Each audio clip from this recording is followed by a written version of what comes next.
by this is presented by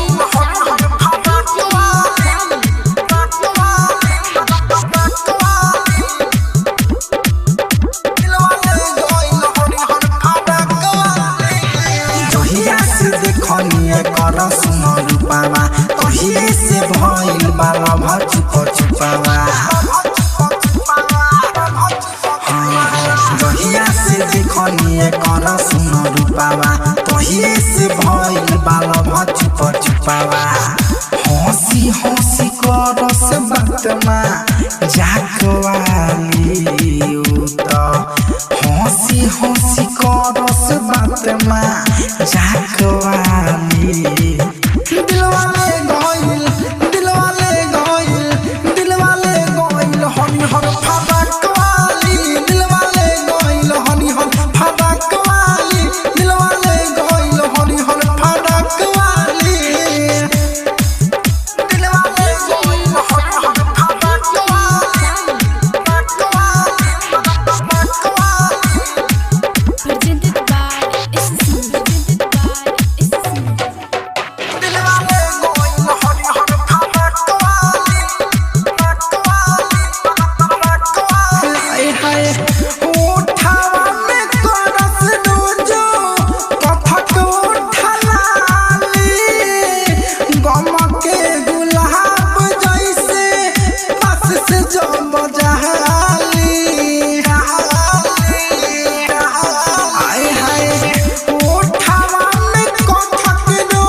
लंबा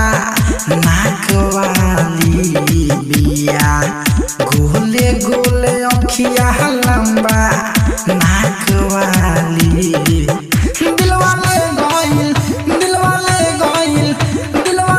गइल हरि हर फरक वाली दिलवाले गइल हरि हर फरक वाली दिलवाले गइल हरि हर फरक वाली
साबिरे अजय बिया